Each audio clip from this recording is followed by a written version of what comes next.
স্বাভাৱিকতে north east ফেষ্টিভেলৰ যেহেতু তেওঁ আয়োজক আছিল আৰু তেওঁৰ আয়োজনতে যেহেতু হৈছিল এই অনুষ্ঠানটো আৰু তাতে আমাৰ প্ৰিয় অতি মৰমৰ অসমৰ নায়ক অসমৰ ৰজা জুবিন গাৰ্গৰ মৃত্যু হৈ গ'ল আৰু সেই ছিংগাপুৰত জুবিন গাৰ্গৰ মৃত্যুৰ পাছতে বহুত এটা প্ৰশ্ন আহিছে যে কি ধাৰা ৰুজু হ'ব পাৰে বিএনএছৰ কি ধাৰা প্ৰযোজ্য হ'ব পাৰে শ্যামকানু মহন্ত বা জুবিনৰ মেনেজাৰৰ এতিয়া কি হ'ব তাকে লৈ আমি এই সন্দৰ্ভত আলোচনা কৰিম নমস্কাৰ মই প্ৰাঞ্জল আৰু আমাৰ সৈতে আছে পাৰ্থ এতিয়া বিএনএছৰ কি ধাৰা ইয়াত লাগিব পাৰে পাৰ্থ প্ৰাঞ্জল ইতিমধ্যে অসমৰ অডিয়েন্সে অসমৰ দৰ্শকে গম পাইছে শ্যামকানু মহন্ত ফটোখন আমি সন্নিবিষ্ট কৰিছো ইয়াত আৰু সিদ্ধাৰ্থ জুবিন গাৰ্গৰ মেনেজাৰ এই দুগৰাকীৰ বিৰুদ্ধে চিআইডিত এটা গোচৰ ৰুজু হৈছে যেহেতু অসমৰ বিভিন্ন প্ৰান্তত এই দুগৰাকী ব্যক্তিৰ বিৰুদ্ধে এফআইআৰ ৰুজু হৈছিলে গতিকে গোটেই এফআইআৰবোৰ একেলগ কৰি চিআইডি গুৱাহাটীত এটা গোচৰ ৰুজু হ'ল গোচৰটোৰ নম্বৰ হৈছে 18/2025 এতিয়া ধাৰা কি ৰুজু হৈছে ধাৰা 105 106 মূলত 105 106 162 61 সাবসেকশন 2 এইকেইটাৰ অধীনত গোচৰ ৰুজু হৈছে এতিয়া সবাতোকৈ প্ৰাসংগিক প্ৰশ্নটো ভাৰত অহাৰ মাত্ৰকে গ্ৰেপ্তাৰ হ'ব নেকি শ্যামকানু মহন্ত আইনী দিশবোৰ আমি প্ৰথমতে আলোচনা কৰিলো তাৰ পিছত আমি অন্য বিষয়বোৰলৈ যাব পাৰিম ভাৰত অহাৰ মাত্ৰকে গ্ৰেপ্তাৰ হ'ব নেকি শ্যামকানু মহন্ত এই প্ৰশ্নটোৰ উত্তৰ বিচাৰিবলৈ প্ৰাঞ্জল পুনতে আমি ধাৰাগীতাৰ বিষয়ে জানি ল'ব লাগিব যেটো 105 লাগিছে তেওঁৰ বিৰুদ্ধে শ্যামকানু মহন্ত আৰু সিদ্ধাৰ্থৰ বিৰুদ্ধে 105টো হৈছে 105ত ডিফাইন কৰা হৈছে culpable homicide not amounting two মাৰ্ডাৰৰ শাস্তিবোৰ কি 100টো হৈছে কালপেবল হোমিসাইডৰ গোচৰটো ধাৰাটো কালপেবল হোমিসাইড সন্নিবিষ্ট হৈ আছে বিএনএছৰ ধাৰা 100 আৰু কালপেবল হোমিসাইডৰ কি পানিশমেন্ট হ'ব পাৰে হেতু সন্নিবিষ্ট হৈ আছে ধাৰা 105ত 105 ৰুজু হৈছে তেওঁৰ বিৰুদ্ধে অৰ্থাৎ culpable homicide not amounting to murder ৰুজু হৈছে অৰ্থাৎ নিশ্চয় কৰাৰ উদ্দেশ্য নাছিলে কিন্তু এনে এক কাৰ্য বা পদক্ষেপ গ্ৰহণ কৰিলে সেই বিশেষ অভিযুক্ত গৰাকীয়ে যাৰ পৰিপ্ৰেক্ষিতত এগৰাকী ব্যক্তিৰ মৃত্যু হ'ল হেতু হৈছে কালপেবল হোমিসাইড আৰু তাৰ সমান্তৰালকৈ লাগিছে আন এটা ধাৰা 106 সাবসেকশন 1 এটো হৈছে কজিং ডেথ বাই নেগলিজেন্স নিজৰ নেগলিজেন্সৰ কাৰণে অৱহেলাৰ কাৰণে কাৰোবাৰ নিশেষ হোৱা কাৰোবাৰ মৃত্যু হোৱাৰ ঘটনা আৰু যদি দোষী সাব্যস্ত হয় এইকেইটা গোচৰত তেতিয়া culpable homicide not amounting two মাৰ্ডাৰৰ শাস্তি হৈছে যদি দোষী সাব্যস্ত হয় 5 বছৰ আৰু 10 বছৰলৈকে এক্সটেন্ড হ'ব পাৰে লাইফ ইমপ্ৰিজনমেন্ট হ'ব পাৰে কজিং ডেথ বাই নেগলিজেন্সৰ শাস্তি হৈছে 5 বছৰ ইত্যাদি তাৰ সমান্তৰালকৈ সেকশন 1 সাবসেকশন 4 ৰ দিনতো গোচৰ ৰুজু হৈছে সেই সেকশন 1 সাবসেকশন 4 অফ বিএনএছত কোৱা হৈছে সেইবোৰ কথা কোৱা হৈছে যেতিয়া এগৰাকী ভাৰতীয় নাগৰিকে বিদেশত ক্ৰাইমটো কৰে বিদেশত অপৰাধ কৰে এওঁলোকৰ ক্ষেত্ৰত এওঁলোক অভিযুক্ত এই মুহূৰ্তত এওঁলোকৰ ক্ষেত্ৰত দেখা পোৱা গৈছে যেটো অপৰাধ সংঘটিত হ'ল এওঁলোকে কৰিছে নে সেই তাৰ বিচাৰ আইনী কৰিব কিন্তু দেখা পোৱা গ'ল বিদেশৰ মাটিত হৈছে বিদেশৰ মাটিত যদি কোনোবা ভাৰতীয়ই ক্ৰাইম কৰে সেই গৰাকী ব্যক্তিক ভাৰতত ট্ৰায়েল কৰিব পৰা যায় আণ্ডাৰ সেকশন 1 সাবসেকশন 4ত থকা বিধিৰ যোগেদি আৰু ভাৰতত যি ধৰণৰ বিএনএছ আছে বা যি ধৰণৰ প্ৰক্ৰিয়া আছে সেই প্ৰক্ৰিয়াবোৰৰ মাজেদি বা ভাৰতত যি ধৰণৰ ট্ৰায়েল হয় সেই ট্ৰায়েলৰ মাজেদি ভাৰতীয় এজনে বিদেশত কৰা ক্ৰাইমৰ কাৰণে আমি গোটেই প্ৰক্ৰিয়াটো আগবঢ়াই লৈ যাব পাৰো এতিয়া আন প্ৰাঞ্জল যিটো প্ৰশ্ন আমি উত্থাপন কৰিছিলো মূল বিষয়টো ভাৰতলৈ অহা মাত্ৰকে গ্ৰেপ্তাৰ হ'ব নেকি শ্যামকানু মহন্ত এই প্ৰশ্নটোৰ উত্তৰ হৈছে যদি আৰক্ষীয়ে বিচাৰে অসম আৰক্ষীয়ে বিচাৰে গ্ৰেপ্তাৰৰ প্ৰয়োজনীয়তা আছে তেতিয়া গ্ৰেপ্তাৰ হ'ব পাৰে যদি গ্ৰেপ্তাৰ কৰিব বিচাৰে অসম আৰক্ষীয়ে তেতিয়া এখন এনবিডব্লিউ ইস্যু কৰিব লাগিব অৰ্থাৎ নন বেইলেবল ৱাৰেণ্ট সেইখনৰ কাৰণে তেওঁলোক যাব লাগিব চিফ জুডিচিয়েল মেজিষ্ট্ৰেটৰ ওচৰলৈ চিজিএমৰ ওচৰলৈ চিজিএমে যদি এনবিডব্লিউ ইস্যু কৰি দিয়ে সেইখন লৈ ভাৰতত নমা মাত্ৰকে শ্যামকানু মহন্তৰ সিদ্ধাৰ্থক অসম আৰক্ষীয়ে গ্ৰেপ্তাৰ কৰিব পাৰিব যদিহে প্ৰয়োজনীয়তা অনুভৱ কৰি নতুবা সোধা পোছা কৰি ঘৰলৈ পঠিয়াই দিব পাৰিব পাছপৰ্ট ইত্যাদি জব্দ কৰি সাগৈ সেইটোকে কৰাৰ সম্ভাৱনা অধিক আৰু তাৰ সমান্তৰালকৈ তেওঁলোক এতিয়া বিদেশত আছে অহা নাই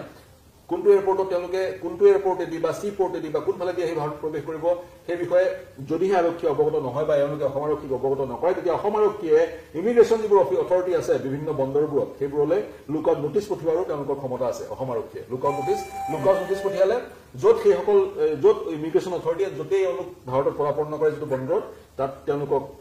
কৰায়ত্ব কৰি অসম আৰক্ষী গতাই দিব অসম আৰক্ষীয়ে তাৰপিছত প্ৰক্ৰিয়াটো আগবঢ়াই লৈ যাব মানে পাৰ্থ এটা কথা আমি ক'ব পাৰো যে পোনপটীয়াকৈ এতিয়া তেওঁলোক গ্ৰেপ্তাৰ হোৱাৰ সম্ভাৱনা আছে নাই বুলি আমি নকওঁ যে তেওঁলোক গ্ৰেপ্তাৰ হ'ব 106 নন বেইলেবল মানে জামিনবিহীন ধাৰা ৰুজু হৈছে সেয়ে গ্ৰেপ্তাৰৰ পূৰ্ণ সম্ভাৱনা আছে কিন্তু আপুনি কৈছে যে বিমানবন্দৰত অসম আৰক্ষীয়ে খুটপুচ কৰি তেওঁলোকক ঘৰলৈ যাবলৈ দিব পাৰে পাছপৰ্ট জব্দ কৰি বা বিমানবন্দৰত খুটপুচ নকৰিলেও গুৱাহাটীত নিজৰ ঘৰত বা যিকোনো স্থানত খুটপুচ কৰিব পাৰে মানে গ্ৰেপ্তাৰ নকৰিব পাৰে নেকি যদি অসম আৰক্ষীয়ে প্ৰয়োজনীয়তা উপলব্ধি নকৰে গ্ৰেপ্তাৰ তেতিয়া নহবও পাৰে যদি প্ৰয়োজনীয়তা উপলব্ধি কৰে ৱাৰেণ্ট ইস্যু কৰিব লাগিব চিজিএমৰ যোগেদি ৱাৰেণ্ট ইস্যু কৰি গ্ৰেপ্তাৰ কৰিব পাৰে যদিহে অসম আৰক্ষীয়ে ভাবে যিটো ঘটনা সংঘটিত হৈ গ'ল সেইটো এক ধৰণৰ যিহেতু এই মুহূৰ্তত যিহেতু গোচৰ ৰুজু হৈছে অপৰাধ বুলি মই ধৰি ললো এওঁলোকক অভিযুক্ত বুলি ধৰি ললো যদি অসম আৰক্ষীয়ে ভাবে এওঁলোকে যদি মুকলি আকাশৰ তলত থাকে এভিডেন্স নষ্ট কৰিব পাৰে বা যি উইটনেছ আছিলে আই উইটনেছসকলক প্ৰভাৱিত কৰিব পাৰে বুলি অসম আৰক্ষীয়ে যদি ভাবে তেতিয়া গ্ৰেপ্তাৰ কৰিব পাৰে আৰু যদি অসম আৰক্ষীয়ে এওঁলোকক গ্ৰেপ্তাৰ কৰাৰ পিছত নিজৰ কাষ্টডিটো বিচাৰিব পাৰে জুডিচিয়েল কাষ্টডিটো আৰু কোৰ্টে এওঁলোকক প্ৰেৰণ কৰিব পাৰে তেনেস্থলত গোটেই তদন্ত সম্পূৰ্ণ হোৱাৰ পিছত পুনৰ বেল পাই পোৱাৰ প্ৰক্ৰিয়া বা প্ৰক্ৰিয়াটোহে কৈছো বুজিছো বাকী আইনে নিজৰ ৰাস্তা ল'ব নহয় জানো কিন্তু সমান্তৰালভাৱে আন কেতবোৰ কথাও আহিছে যে তেওঁলোকে এই যেনে ধৰণৰ আচৰণ কৰিব লাগিছিল বাকী আইনী প্ৰক্ৰিয়াবোৰতো থাকিব আমি আচৰণক লৈ অলপ পাতিব লাগিব যিহেতু জনসাধাৰণে সেই বিষয়বোৰো কৈ আছে যে নৰ্থ ইষ্ট ফেষ্টিভেল পাতিছে কিন্তু সেইখিনি সময়ত এইগৰাকী শ্যামকানু মহন্তই বিজনেছ সামিটত গুৰুত্ব বেছি প্ৰদান কৰিলে জুবিনতকৈও জুবিন ইতিমধ্যেই চিকিৎসালয়ৰ বিচনাত বা মৃত্যু হৈছে তেওঁ আমাৰ সংবাদ মাধ্যমকো বহুত পলমকৈ কথাটো জনালে যিটো কথা আমি কালি ৰাতি আলোচনাও কৰিছিলো আমাৰ এই বিশেষ সম্প্ৰচাৰতে যে আমি প্ৰায় 8-9 ঘণ্টা পলমকৈ পালো যদি যিটো সময় কোৱা হৈছে 5:20 পুৱাৰ ভাগত তেনেহলে সেইটো যদি সময় হয় তেনে আমি প্ৰায় 8 ঘণ্টা পলমকৈ পাইছো খবৰটো তাৰ সমান্তৰালকৈ আমাৰ সম্পাদক পৰাগমণিয়ে ফেচবুক পোষ্টৰ যোগেদি সেই পলমকৈ পোৱা বিষয়টো আলোকপাত কৰিছে আৰু সেয়েহে চাবলৈ গ'লে সেইখিনি সময়ত কিন্তু শ্যামকানু মহন্ত যিটো আমালৈ খবৰ আহিছে যে তেওঁ বিজনেছ সামিটত অংশ লৈ আছিল এবাৰো কিন্তু জুবিনৰ খবৰ লোৱাৰ ওপৰত গুৰুত্ব নিদিলে যিটো অত্যন্ত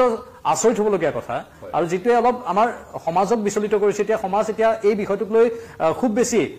অসন্তুষ্ট হৈ আছে তেওঁলোকে বহুতত বাইট দিছে আমাৰ সংবাদ মাধ্যমতো বহুকেইটা বাইট সম্প্ৰচাৰো হৈছে বহুতে মন্তব্য প্ৰকাশ কৰিছে মানে তেওঁলোকে চাওক আচৰণটো আচলতে এইটো আপুনি কৈছে যিহেতু অৱহেলা এটা ধাৰা আছে ইয়াত মানে এই ধাৰাটোতো পোনপটীয়াকৈ তেওঁলোক জগৰীয়া হোৱাৰ এটা সম্ভাৱনা নুই কৰিব নোৱাৰো আমি চাওক আইনে কি ক'ব আদালতে কি কৰিব সেয়া তেতিয়া গম পোৱা যাব আপুনি যিটো বিষয় উত্থাপন কৰিছে প্ৰথমতে আমি পৰিলক্ষিত কৰিছো ৰাইজৰ শ্যামকানু মহন্তৰ বিৰুদ্ধাচৰণ কৰি বহুলোকে মন্তব্য কৰিছে প্ৰথম কথা দ্বিতীয় কথা তেওঁ নৰ্থ ইষ্ট ফেষ্টিভেল আজি বহু বছৰৰ পৰা পাতি আছে আৰু সেই নৰ্থ ইষ্ট ফেষ্টিভেলত জুবিন গাৰ্গে অংশগ্ৰহণ কৰে প্ৰতিটো ফেষ্টিভেলত অংশগ্ৰহণ কৰে সেইবোৰ তেওঁলোকৰ নিজা বিষয় তেওঁলোকে পাতিব বিচাৰিছে পাতি আছে আৰু তেওঁলোকে নৰ্থ ইষ্ট ফেষ্টিভেল পাতি উত্তৰ পূৰ্বাঞ্চলক বিশ্বৰ দৰবাৰ প্ৰতিষ্ঠা কৰিছে বুলি ভাবিছে সেইবোৰ তেওঁলোকৰ কথা পাতি থাকিব কিন্তু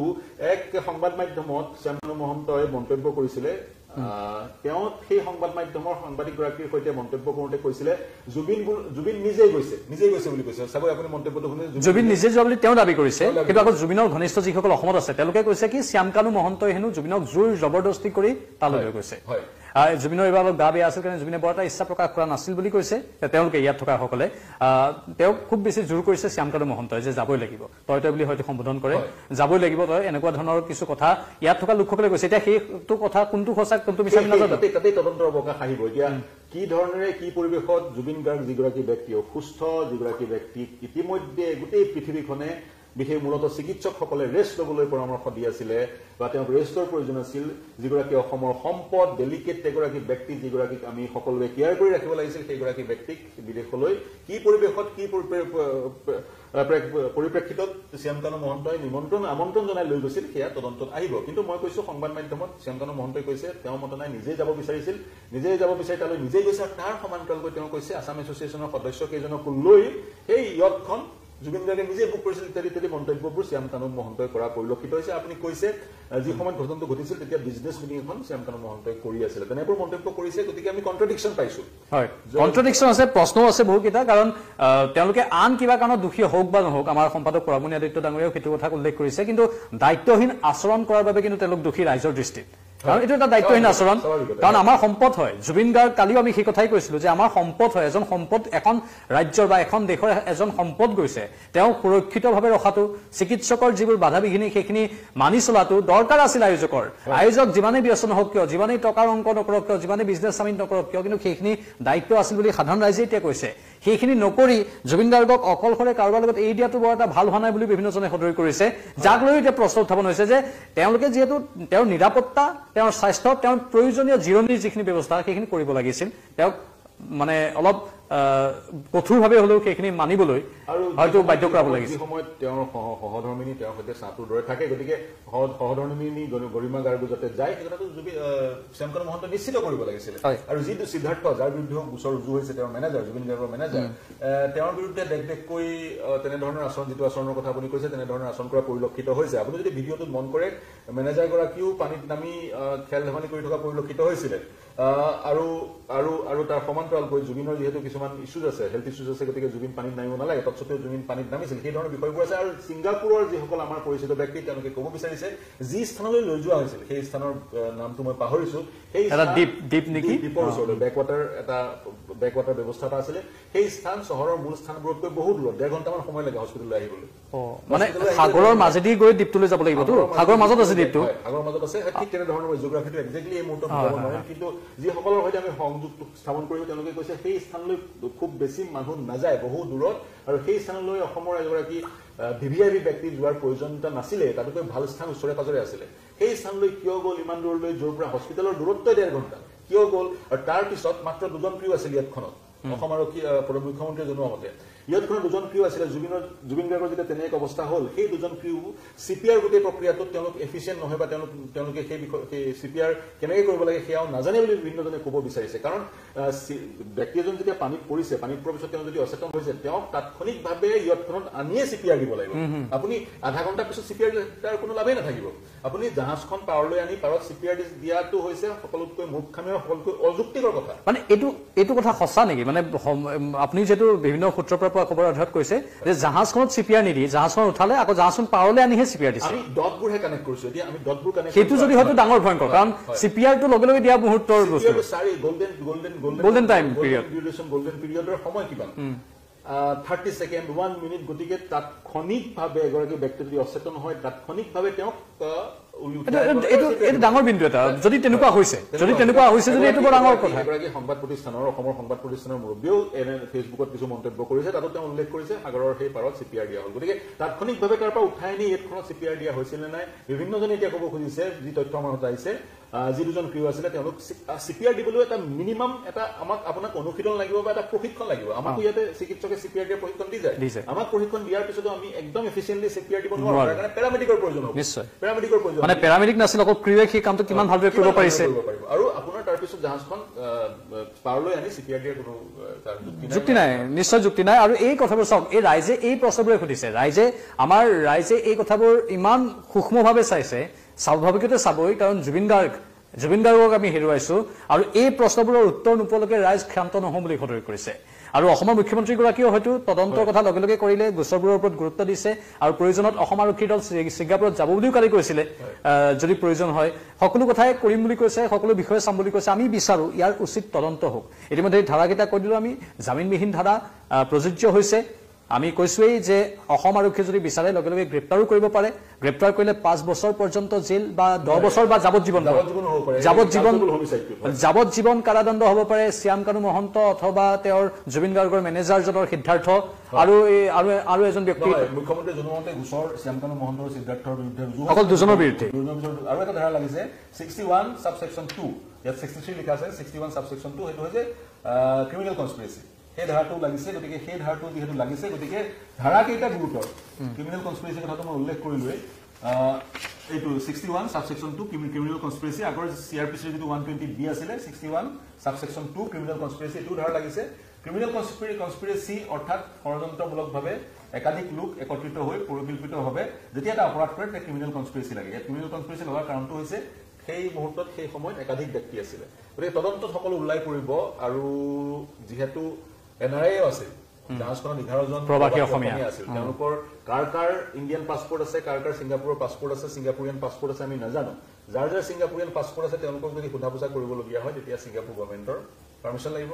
আৰু যদি ইণ্ডিয়ান পাছপৰ্ট আছে তেওঁলোক যিহেতু ভাৰতীয় নাগৰিক, তেওঁলোকক সোধা পোছা কৰা যাব সহজেই। কিন্তু মুখ্যমন্ত্ৰীয়ে যিহেতু কৈছে সেই প্ৰবাসী অসমীয়া কেইজনকো সোধা পোছা কৰাৰ প্ৰয়োজনীয়তা আছে, তেওঁলোকক সোধা পোছা কৰিব লাগিব, কাৰণ বিভিন্নজনে ক'ব বিচাৰিছে তেওঁলোকৰ প্ৰৰোচনাত জুবিন গাৰ্গ সেই স্থান পাইছিল বুলি। হয়, যিটো আমালৈ খবৰ আহিছে যে তেওঁলোকে আৰু সিদ্ধাৰ্থ যিগৰাকী মেনেজাৰ তেওঁলোকে নিজাকৈ সেইখন ইয়াতখন বুক কৰিছিল। আৰু শ্যাম কানু মহন্তই সেই বিষয়ে অৱগত নোহোৱাটো শ্যাম কানুৰ কাৰণে হৈছে, যিটোক আমি একেবাৰে ক'ব পাৰো পিয়ৰ নেগলিজেঞ্চ। এগৰাকী VVIPক অসমৰ পৰা লৈ গৈছে তেওঁ, তাৰপিছত তেওঁৰ হুবেৰে বাউচ ক'ত গৈছে কেনেকৈ গৈছে ক'ত আছে কি ঔষধ খাইছে মেনেজাৰে কি দায়িত্ব লৈছে এইবোৰ কোনো ধৰণৰ চোৱা চিতা নকৰাটো তেওঁৰ কাৰণে সেই অনুষ্ঠানটোৰ ব্ৰেণ্ড এম্বেছাডৰ গৰাকীৰ প্ৰতিয়ে যদি অৱহেলা কৰে আন যিসকল শিল্পী আছে তেওঁলোকৰ প্ৰতি কিমান অৱহেলা হ'ব তাৰ পৰা ব্ৰেণ্ড এম্বেছাডৰ জুবিন গাৰ্গ সেই ব্যক্তিজনকে যদি ইমান অৱহেলা কৰিলে শ্যামকানু মহন্ত সেইটো কথাই ৰাইজে কৈছে আমি মাত্ৰ ৰাইজৰ কথাবোৰহে আনিছো ইয়াত ৰাইজে সেই প্ৰশ্নবোৰে সুধিছে আৰু ৰাইজে প্ৰশ্নবোৰ সোধাটো স্বাভাৱিক আৰু ৰাইজ আমাৰ বহুত জ্ঞানী এই বিষয়বোৰৰ ক্ষেত্ৰত আৰু অতি সূক্ষ্মভাৱে বিষয়বস্তুবোৰ চাই যাৰ ফলতে এই কথাখিনিৰ ওপৰত এতিয়া অসম আৰক্ষীয়ে গুৰুত্ব দিয়া পৰিলক্ষিত হৈছে কেইবাটাও গোচৰ ৰুজু হৈছে নলবাৰীত ৰুজু হৈছে উজনি অসমৰ বিভিন্ন প্ৰান্তত ৰুজু হৈছে মৰিগাঁৱত ৰুজু হৈছে এই গোটেইবোৰ গোচৰৰ ভিত্তিতে এইকেইটা ধাৰা প্ৰযোজ্য হৈছে মুখ্যমন্ত্ৰীয়ে কোৱা মতে বহু গোচৰ ৰুজু হৈছে যিহেতু অসমৰ বিভিন্ন প্ৰান্তত বহুকেইটা গোচৰ ৰুজু হৈছে মুখ্যমন্ত্ৰীয়ে সেই গোচৰবোৰ বিভিন্ন প্ৰান্তত ৰুজু হৈছে সেইবোৰক একত্ৰিত কৰি ক্লাব কৰি চিআইডিক নিৰ্দেশ দিছে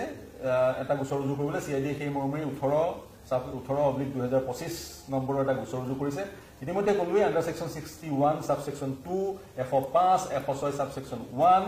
আৰু ছেকশ্যন 1 ছাবছেকশ্যন 4 ছেকশ্যন 1 ছাবছেকশ্যন 5 অধীনত ইতিমধ্যে গোচৰ ৰুজু কৰা হৈছে আৰু কিয় যদি প্ৰয়োজনীয়তা অনুভৱ কৰে গ্ৰেপ্তাৰৰ তেতিয়া ভাৰতবৰ্ষত উপস্থিত হোৱা মাত্ৰকে শ্যামকানু আৰু সিদ্ধাৰ্থ গ্ৰেপ্তাৰ হ'ব পাৰে যদিহে প্ৰয়োজনীয়তা অনুভৱ নকৰে সোধা পোছা কৰি এৰি দিব পাৰে গ্ৰেপ্তাৰ কৰিবলৈ CJMৰ পৰা ৱাৰেণ্ট ল'ব লাগিব আৰু গতিকে সেইখিনি প্ৰচিডিউৰ ফলো কৰিব লাগিব কিন্তু তদন্ত প্ৰক্ৰিয়া অসমৰ কিন্তু ৰাইজ এই মুহূৰ্তত ক্ষোভিত হৈ আছে বহুত বেছি ক্ষোভিত এতিয়া ৰাজপথত ওলালে আমি সেইটো অনুভৱ কৰো আমি নিজেই সাংবাদিক হিচাপে যেতিয়া ৰাজপথত গৈছো সেইটো অনুভৱ কৰিছো আমি স্বতঃস্ফূৰ্তভাৱে সকলো বন্ধ হৈ পৰিছে আৰু জনসাধাৰণ জুবিন গাৰ্গৰ মৃত্যুক সহজভাৱে ল'ব পৰা অৱস্থাত বৰ্তমান নাই হুকুকাই সকলে কান্দি আছে আমাৰ সম্পাদকে যিটো পোষ্ট দিছিল পৰাগুণী আদিত্য ডাঙৰীয়া সেইটো মই এবাৰ কৰিব বিচাৰিছো বহুতে পঢ়িছে ইতিমধ্যে কাৰণ ইতিমধ্যে কেইবা হাজাৰৰ শ্বেয়াৰ হৈছে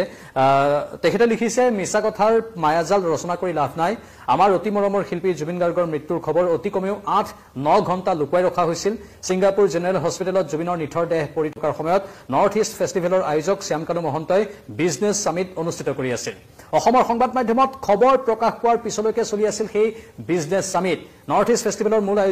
আয়োজকে কমেও 8 ঘণ্টালৈ নিচেই ওচৰতে থকা হস্পিটেললৈ যোৱাটো দায়িত্ব বুলি নাভাবিলে এইটো এটা ডাঙৰ অভিযোগ ডাঙৰ গুৰুতৰ অভিযোগ উত্থাপন হৈছে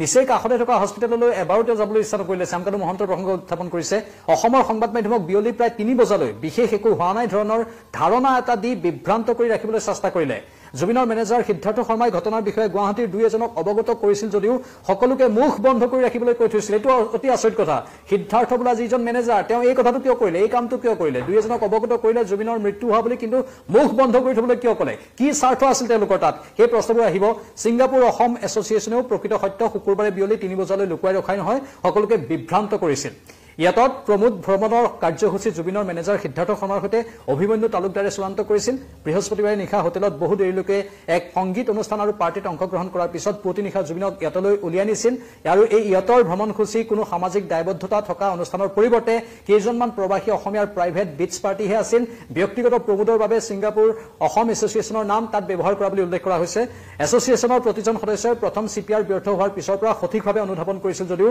দীঘলীয়া সময় বিভ্ৰান্তমূলক প্ৰচাৰ চলাই প্ৰকাৰন্তে ঘটনাক অন্য ৰূপ দিবলৈ চেষ্টা কৰিছিল শুকুৰবাৰে বিয়লি প্ৰায় 3 বজালৈ নৰ্থ ইষ্ট ফেষ্টিভেললৈ যোৱা অসমৰ বেছিভাগ অতিথিকে জুবিনৰ বিষয়ে মিছা তথ্য দিয়া হৈছিল এই অভিযোগসমূহ যেহেতু অতি স্পৰ্শকাতৰ সেয়েহে ইয়াৰ পূৰ্ণ পৰ্যায়ৰ তদন্ত হোৱাৰ লগতে 3টা পক্ষক নৰ্থ ইষ্ট ফেষ্টিভেলৰ আয়োজক অসম এছ'চিয়েশ্যন ছিংগাপুৰ নিৰ্দিষ্ট লোককেইজন আৰু জুবিনৰ মেনেজাৰ সিদ্ধাৰ্থ শৰ্মাকে ধৰি সংগী কেইজনক অধিক বিভ্ৰান্ত সৃষ্টি কৰিব নোৱাৰাকে বিচাৰৰ আওতালৈ অনাৰ প্ৰয়োজনীয়তা আছে বুলি অনুভৱ কৰিছো বুলি সম্পাদক পৰাগুণী আদিত্য ডাঙৰীয়াই লিখিছে বিষয়টো এনেকৈ এৰি দিব নোৱাৰি নৰ্থ ইষ্ট ফেষ্টিভেলৰ আয়োজক শ্যামকানু মহন্ত জুবিনৰ মেনেজাৰ সিদ্ধাৰ্থ শৰ্মা আৰু অসম এছ'চিয়েশ্যন ছিংগাপুৰৰ অভিমন্যু তালুকদাৰ সহিতে কেইবাজনো এই ঘটনাৰ বাবে আন একো নহলেও দায়িত্বহীন আচৰণ কৰাৰ দুখতেই দোষী অসমীয়া মানুহৰ স্পন্দনস্বৰূপ জুবিনক নিদ্ৰা জিৰণি সুৰক্ষামূলক উপকৰণ সময় নিদি এনে পৰিস্থিতিলৈ ঠেলি দিলে যেন লাগিছে আৰু গুৱাহাটীৰ সংবাদ মাধ্যমে প্ৰথমে খবৰ পাওঁতেই নেতিবাচক বুলিয়ে শুনিছিল আনৰ দৰে সম্পাদক পৰাগুণী আদিত্য ডাঙৰীয়াই লিখিছে যে ময়ো আয়োজক আৰু আন কেইবাজনলৈ ফোন কৰিছিলোঁ অন্তিমবাৰ ফোন কৰাৰ আগে এই শোকাবহ মৃত্যুৰ খবৰ নিশ্চিত হৈছিল যদিও আমাক মহন্ত আৰু অন্যান্য কেইবাজনেও জুবিন ঠিকে আছে বুলিহে বুজাবলৈ চেষ্টা কৰিছিল শ্যামকানু মহন্তই সেই কামটো কিয় কৰিছিল তেনেহ'লে আমাৰ সম্পাদকে ফোন কৰিছিল জুবিন ঠিকে আছে বুলি কৈছিল মানে এই সমগ্ৰ ঘটনাটোত কৰবাত কিবা এটা ৰহস্য আছে পাৰ্থ হয় ইতিমধ্যে সেই বস্তু 5800 লোকে শ্বেয়াৰ কৰিছে গতিকে মই পুনৰ কৈছো যিহেতু আমাৰ সম্পাদক পৰামৰ্শ আদিত্য এটা বিষয় সকলোৰে সন্মুখলৈ আনিছে গতিকে মই পুনৰ কৈছো তদন্ত আৰম্ভ হলে শ্যামকানু মহন্ত সোধা পোছা কৰিব আৰক্ষীয়ে সিদ্ধাৰ্থ সোধা পোছা কৰিব ছিংগাপুৰত যিসকল ভাৰতীয় NRI সেই সময়ত ইয়াতখনত আছিলে তেওঁলোকক সোধা পোছা কৰিব আৰু 400 লোক শ্যামকানু মহন্তই কোৱা মতে 400 লোকক অসমৰ পৰা উত্তৰ পূৰ্বাঞ্চলৰ পৰা তালৈ লৈ গৈছে আৰু আমি যেতিয়া সম্পৰ্ক স্থাপন কৰিছিলো সংযোগ স্থাপন কৰিছিলো তেতিয়া তেওঁ কৈছিলে তেওঁ এখন বিজনেছ মিটিঙত আছে যিখনত কনৰাড চাংমাও আছে এখন বিজনেছ মিটিঙত তেওঁ কিবা শুনিছে জুবিন পানীত পৰিলে সিজাৰ আহিলে এতিয়া আইচিইউত আছে আমাক তেনেকৈ অৱগত কৰিছিলে তাৰপিছত ঠিকে আছে তাৰপিছত সেয়া কিমান সময় আছিলে সেয়া চাগৈ 2:30 মান বজাৰ কথা আইচিইউত আছে বুলি গম পোৱাৰ পাছত তেওঁ দৌৰি যোৱা নাছিলে বিজনেছ সামিটখন বাদ দি আইচিইউত আছে আছাম এছ'চিয়েশ্যনৰ লগত গৈছিলে সেইখিনি কথা কৈছে আৰু সেই শ্যামকানু মহন্তৰ সেই প্ৰগ্ৰামটোলৈ যোৱা আন এগৰাকী মোৰ পৰিচিত ব্যক্তিক যেতিয়া মই সুধিছিলো অনুৰূপ উত্তৰে পাইছো আমি যাবলৈ ওলাইছো ইত্যাদি ইত্যাদি আৰু তাৰপিছত আন এজন ব্যক্তিয়ে আমাক ফোন কৰি জনাইছিলে 3 মান বজাত যে আমি হস্পিটেলৰ অভিমুখে যাবলৈ ওলাইছো খবৰটো এইটো মই যেতিয়া ছিংগাপুৰৰ পৰা খবৰটো পাইছো তাৰ আগতেই আমাৰ ইয়াত ব্ৰেক হৈছে কোনোবা এজনে খবৰ ইয়াৰ আগতে ব্ৰেক হৈছে গতিকে বিষয়বোৰ সেইকাৰণে আমাৰ সম্পাদক আনকি এইটো কোৱা হৈছে যে পত্নী গৰিমা শইকীয়া গাৰ্গকো বহু পলমকৈহে কোৱা হৈছে হয় তেনেকুৱা ধৰণৰ কথা এটাও আমি শুনিবলৈ পাইছো উত্থাপন হৈছে পত্নী গৰিমা শইকীয়া গাৰ্গক কেতিয়া অৱগত কৰা হৈছিল ইত্যাদি অভিযোগ উত্থাপন হৈছে গতিকে আমি ক্ৰনলজিটো কৈ দিলো আৰু কালিও আমি এই যে বিলম্ব হোৱাৰ গোটেই কথাটো আমি সবিস্তাৰ বিশ্লেষণ কৰিছিলো বিলম্ব হোৱাৰ কথাটো আমি কৈছিলো 12 ঘণ্টা বিলম্ব হ'ব পাৰে 8 ঘণ্টাও হ'ব পাৰে 8 ঘণ্টা বিলম্বও ডাঙৰ কথা অসমৰ হৃদয়স্পন্দন জুবিন গাৰ্গৰ লগত যদি তেনে এটা ঘটনা ঘটে জুবিন গাৰ্গে হাঁচি এটা মাৰিলেও তাৎক্ষণিকভাৱে গোটেই অসমে ফেচবুকৰ যদি গম পায় জুবিন গাৰ্গ নেম কেয়াৰত যদি ভৰ্তিও হয় কিবা সাধাৰণ এটা ৰোগৰ কাৰণে গোটেই অসমে তৎক্ষণাত ইন ন' টাইম গম পায় ফেচবুকৰ যোগেদি আৰু সেইজন অসমৰ হিয়াৰাম টুৰ যদি শেষ নিশ্বাস ত্যাগ কৰাৰ পিছত 8 ঘণ্টা 10 ঘণ্টা 12 ঘণ্টা অসমৰ ৰাইজক ডাৰ্কত ৰখা হয় যদিহে সঁচাকৈ সেই ঘটনাটো ঘটিছে তাতকৈ ডাঙৰ অপৰাধ একো হ'ব নহয় সঁচাকৈ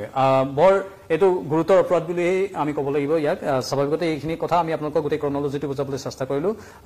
আমি আশা কৰিম সঠিকভাৱে আৰক্ষী তদন্তবোৰ আগবঢ়াই নিয়ক আৰু প্ৰকৃত অৰ্থত সকলো কথা স্পষ্ট হওক আমাৰ হৃদয়ৰ নায়কগৰাকীৰ এই অকাল মৃত্যুক লৈ সকলো আমি মৰ্মাহত জুবিন গাৰ্গৰ আত্মাৰ চিৰশান্তি কামনা কৰিছো নশ্বৰদেহ হাঁহি পদে আমি অপেক্ষা কৰি আছো সকলোৱে একাজলি শ্ৰদ্ধাঞ্জলি জ্ঞাপন কৰিব জুবিন গাৰ্গক অন্তিমবাৰৰ বাবে সকলোৱে এবাৰ কাষৰ পৰা চাব বাকী ক'ত অন্ত্যেষ্টিক্ৰিয়া হয় সেইখিনিতো যোৰহাট বুলি ওলাইছে গুৱাহাটী বুলি ওলাইছে সেইখিনি কথাও থাকিব আমি পৰৱৰ্তী সময়ত সেইখিনি ভালদৰে সম্প্ৰচাৰ কৰি থাকিবলৈ চেষ্টা কৰিম এই মুহূৰ্তত পোনপটীয়া সম্প্ৰচাৰটো আমি ইমানতে বিদায় লৈছো নমস্কাৰ